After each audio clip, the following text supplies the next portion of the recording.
Hello, good morning mga pangga. Tayo muli sa ilog, sa bukid mga pangga at nang tayo manguha ng kangkong. Maggulay tayo ng kangkong yun. Shout out everyone. Thank you sa aking mga followers sa pag-support sa aking YouTube channel. Ito tayo ngayon sa bukid mga pangga, sa tabi ng ilog para manguha tayo ng kangkong. Mga pangga ang mga kangkongan ni Tatay Digoy. Tito Digoy, yung tito ko. Ito po yung sa ilog. Ito ang kaganda dito mga pangga, hindi naubusan ng tubig. Kaya malago ang mga dahon ng mga kangkong dito. Ito ang gagawin ko dito mamaya ay haluan ko ng oyster sauce, parang adobo style ba. Panapan kung tawagin sa akin. Tapos igisa ko lang sibuyas, bawang, kamatis, tapos oyster sauce. Ayos na. Solve na naman ang ating panangalian mamaya. Ulam. Kahapon mga pangga ay nagulay din ako ng talbos ng kamote,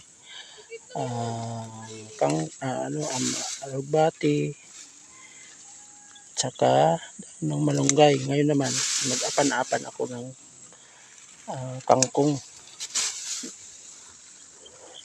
Alternate lang, kangkong, talbos. Ito ang madalas na inuulam ko sa pang araw-araw, lalo na sa tanghalian. Iwas muna ako sa mga pangga, sa mga karne, lalo na baboy, kasi medyo alam mo naman, matanda na tayo. Iwas high blood mga pangga.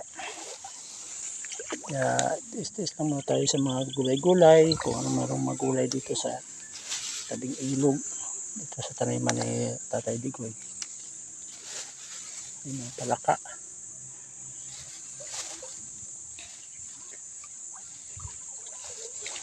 Yan, parang may mga dito. Itlog yata ng golden kohol. Nagkaroon ng golden kohol dito mga pangga kasi nga sa ilog. At saka maganda ang tubo ng mga kangkong pagka lalo na sa permis na sa tubig.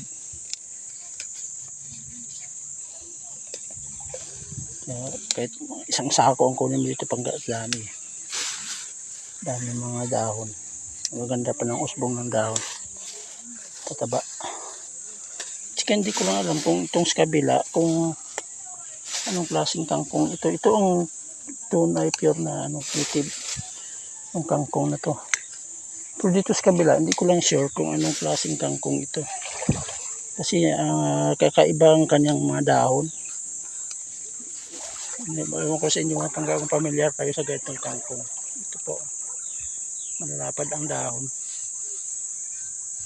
Hindi ka mukha dito sa kabila, yun kakaiba, medyo mapayat ang dahon. Ito ang tunay pure na kangkong. Ito sa kabila, yung kanina pinakita ko parang may pagkahugis puso na malapad, medyo pabilog ang kanyang dahon. Ito ang native na to, pahaba. Ito ang native.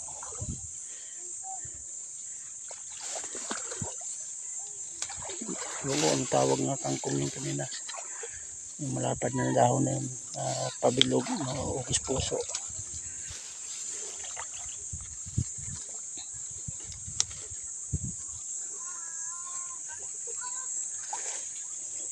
Ito, tulad nito, native to. Medyo pahaba. Maliit ang dahon na medyo pahaba. Ito naman sa tawid, sa kabila, ito yun sinasabi ko mapangga na parang hugis puso na malalapad ang dahon. Hindi ko lang kung anong klaseng kangkong ang tawag dito. Yan, malalapad. Kakaibang dahon nito. Malapad, medyo may hugis puso na pabilog. Yan, malalapad ang dahon.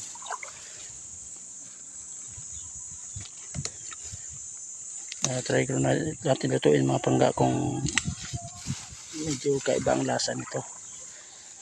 So, first time ko ito mapangga na maggulay ng ganito. Na klaseng kangkong. Malapad ang dahon. Ito naman sa kabila, yung kinuha ko kanila, yun ang native. Medyo payat na paba ang dahon. Ito po. Tuloy na ng tubig dito mapangga. Oh. Ito ang native na kangkong. Yan, payat ang dahon na medyo pahaba.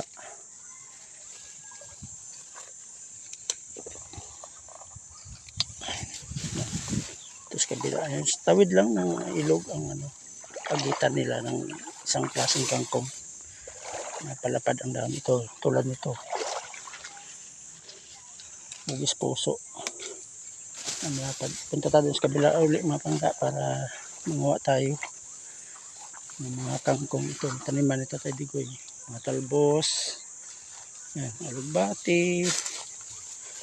Yan, mga gabi rin dito mapangga. Bukas siguro mag-gabi ako. Yan. Mag-gulay tayo ng gabi. Yung laing, tawagin nila. Yung lalapad din ang dahon. Oh. Yung lalapad ng dahon ng dispuso. Hindi ko na alam po anong klaseng kangkong ito. Thank you everyone sa inyong pag-support sa aking kunting channel. Thank you sa inyong panonood sa aking pang-araw-araw na vlog.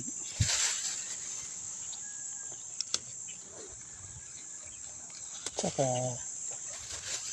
thank you sa mga suporta nyo. Okay na siguro ito, dami na.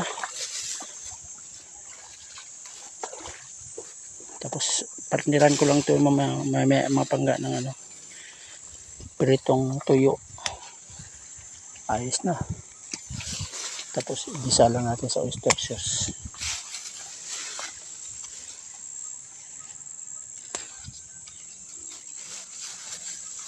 Ito na mapangga, dami na to. Isang plastic na.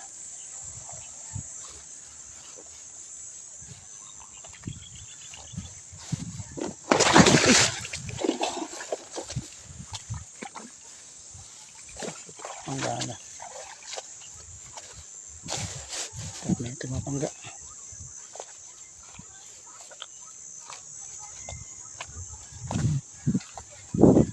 Doon na yung taniman ni Tata Digo, yung alugbati at saka talbos. Dito na tayo mapangga sa taas. Ito nakuha natin labong at saka kangkong. Isang plastic. Thank you so much sa inyong pagsama mapangga.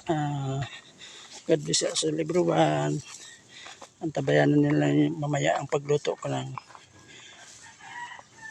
labong, kangkong at saka okra. Bahala na kung ano natin maisawag natin mamaya. Bye bye. God bless us everyone. Thank you for watching. Bye.